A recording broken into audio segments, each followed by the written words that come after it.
Bəzən düşməni kənarda axtarırıq. Ancaq bir də bilmirik ki, əslində içimizdə də bir düşmən var. Daim özümüzlə bir savaş halındayıq. Daima özümüzdən yüksək gözləntilərimiz olur. Bugünkü videoda özümüzlə daima bir savaş içindəyik. Bunun səbəbləri nələrdir? Bugünkü videoda biraz bu haqda danışacağam. Həm yaşadığım təcrübələrdən danışacağam, həm də bəzi araşdırmalar və çıxartdığım nəticələr haqqında danışacağam. Bu arada bir psixoloq deyiləm, təlim almamışam. Sadəcə şəxsi bir fikirlərimi bildirəcəm. Mən Mehrac, kanalıma xoş gəldin. Bunun əsas səbəblərindən birini daxilimizdə olan iç səslə əlaqələndirə bilərik. Nə üçün? Məsələn, daxilimizdə daima bizə müəyyən şeyləri, istiqamətləri göstərən bir iç səs var. Bu iç səs biz imtahana girən zaman, məsəl üçün, Meyraz birinci biologiyadan başla deyə bilər. Və ya qıraqdaykən dostlarının yanında Meyraz biraz özünü ağır apar, çünki digərləri tərəfindən səni lağ edə bilərlər. Və yaxud da məsəl üçün qonaq içində falan Meyraz özünü biraz yaxşı apar və yaxud da xarici bir yerdə məsəl üçün Meyraz A yolunu deyil, B yolunu seç. Hamımızın içində bir iç səsimiz var və onunla bəzilərimiz barışıq haldadır, bəzilərimiz isə bir düşmən halındadır və bu düşmən halı da insana çox böyük zərər verir. Yəni əslində özünlə savaş olmağın səbəblərindən biri öz iç səsindir. Daima mükəmməli hədəfləyən, mükəmməlliyətçilik hissini qovalayan və keçmiş xətaları böyüdən bir iç səsdən söhbət gedir. Məsələn, mən də artıq sənin kimi düşünürdüm ki, Meyraz, bəs düz deyirsən, keçmiş xətalarımız onu göz ardı edək. Əlbəttə xeyir. Çünki keçmiş xətaların bizə dərsdən başqa öyrədəcəyi bir şey yoxdur. Məsələn, keçmişdə tutaq ki, dostun ad günü etmişdi, səni çağırmışdı, ancaq sən getməmişdin. Məsələn, sən oturursan evdə peşmançılıq seçsən ki, kaş ki getsəydim, indi məni hörmətsiz bir insan kimi qəbul edəcək və bunu içselləşdirirsən. Amma halbuki artıq hadisə bitib, o olaylar bitib. Yəni artıq sənin ikinci bir şansın yoxdur. Sən nə düşünürsən düşün, sən artıq dostunun ad gününə getməmiş bir insansan. Bunu qəbullanıb depressiv vəziyyətə düşmək lazım deyil. Deyə bilərsən ki, məsəl üçün, Meyraz, biz belə bir hərəkət etdik. Bunu necə deyim, türklər demişkən tələfi edə bilərik? Necə ola bilər ki, biz bu vəziyyətdən ən ucuz ehtimalla çıxa bilərik? Məsəl üçün, dostumun ad gününə getmədim, amma biraz artıq bahalı bir hədiyyə alaraq özümü tələfi etdirməyə çalışdım. Daima beynin bir çıxış yolu axtarmağa başlasın. Keçmiş hadisələri üzə vura-vura, iç səsinlə daxilində bir savaş halında yaşasan, inan mənə, əlinə özünlə savaşdan başqa heç bir şey keçməyəcək. Bunu da yaşamış birisi olaraq deyirəm ki, keçmişdən tamamən qurtulma, amma keçmişin səni öyrədə biləcəyi tək şey oradan çıxartdığın dərslərdir. Yəni istəyirsən keçmişdə özünü super qəhrəman kimi düşün, keçmiş artıq ölüb bitib. Belə bir söz var, olmuşla ölmüşə çarə yoxdur, olacaqla öləcəyə çarə vardır. Ona görə də sən gələcəkdə o xətaları etməməyə üstünlük ver. Bunun bir səbəbi də əslində kontrol hissimizdən dayanır. Daima istəyirik, məsəl üçün, plan qurum, cədvəlim olsun, daim kitab oxuyum, idmana istədiyim vaxt gedə bilim, istədiyim vaxt yürüyüşə çıxım, istədiyim şeylə qidalanım və ya sağlam qidalarla qidalanım deyirik. Bunlar əslində təməldə bir kontrol hissiyatı yaradır. Və məsələn, həyat bir film və ya hekayə deyil ki, hər şey sənin kontrol etdiyin kimi olsun. Məsəl üçün, öz həyatımdan nümunə verim. Son zəng ərəfəsi idi, yəni večer idi və toplum qarşısında 150-200 nəfərin qarşısında bir çıxış edəcəkdim. Və mən o çıxışı etməmişdən zaman beynimdə bir senaryo qurmuşdum ki, çoxlu insan qarşısında söhbət edəcəm, bəziləri fikrimə qatılacaq, bəziləri qatılmayacaq, çox gözəl bir söhbət olacaq. Bu arada şəxsi inkişafla bağlı bir mövzudan danışacaqdım orada da.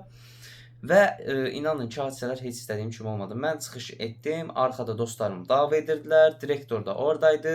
Necə deyim, xaotik ortamda, sanki müharibə ortasında söhbət edən bir insan kimi düşünün özümü. Yəni, məsələn, mən belə o vəziyyətdə deyim, kaş ki belə olaydı, kaş ki belə olaydı. Hər nə qədər kontrol ehtiyacım da olsa, məsələn, o hadisələr mənim kontrolumun xaricində idi. Yəni, məsəl üçün, mən o an o davayı maneə ola bilməzdim. Direktorun aşağı düşməsinə maneə ola bilməzdim. Və ya hər kəsi bir araya yığıb o masada oturub məni dinləməyinə əməl edə bilməzdim. Yəni, bunlar mənim kontrolumda olmayan bir şeydir.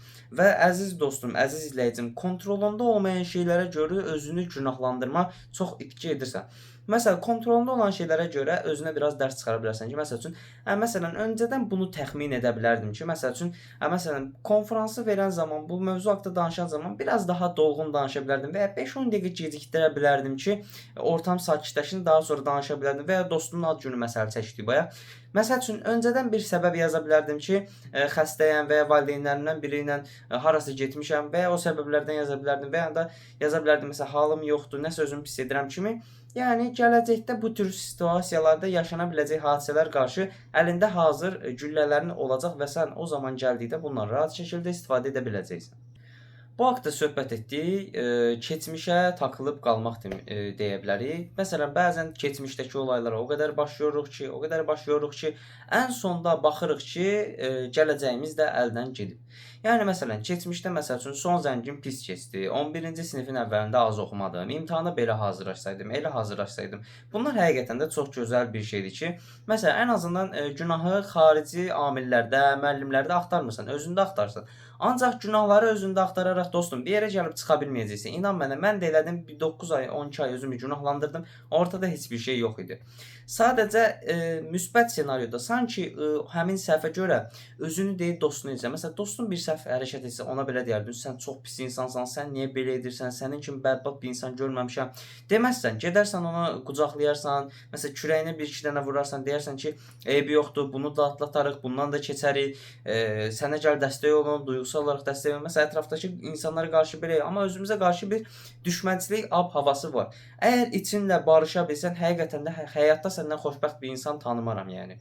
Həqiqətən də insanın daxili ilə dost olması, daxili ilə mehriban olması, daxili ilə barışması çox gözəl bir şeydir və bir gənc olaraq, bir abituriyent olaraq, bir Azərbaycanlı gənc olaraq hamının bu hissi təcrübə etməsini mən də istəyərəm əlbəttə ki.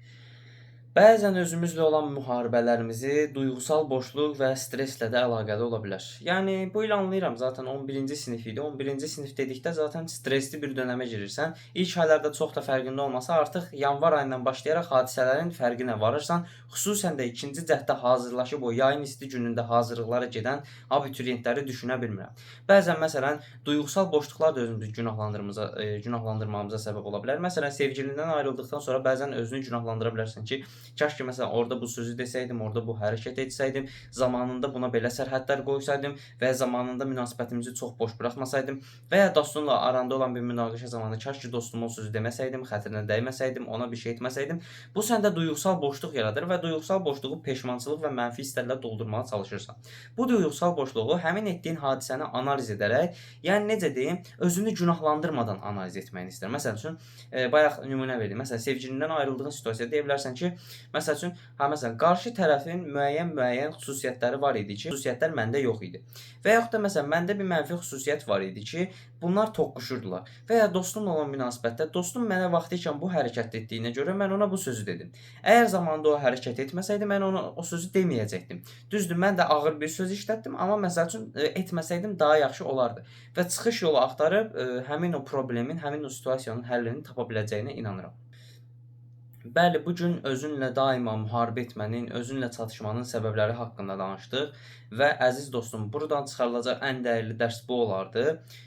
İçinlə barışıq ol, iç səsinlə barışıq ol. Daima sanki iki bacı və ya iki qardaş kimi həyat yolunuzda irəliləyin.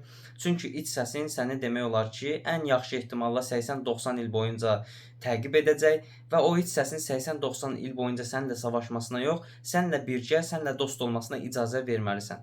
Bu gün özünə mənfi sözlər deyə bilərsən, bu gün özünü alçalda bilərsən, bu gün özünü özgüvənsiz və yetərsiz hiss edə bilərsən.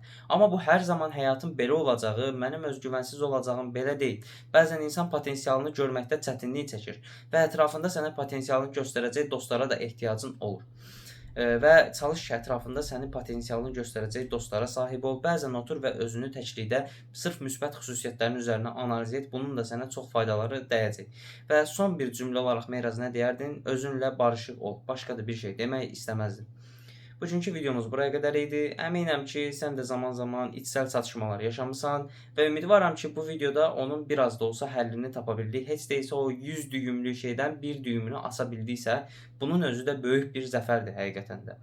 Videolarımı faydalı tapırsansa, kanalımı faydalı tapırsansa, kanalıma bir abunə olub, bir də videonu bəyənsən, həqiqətən də çox minnətdar olaram.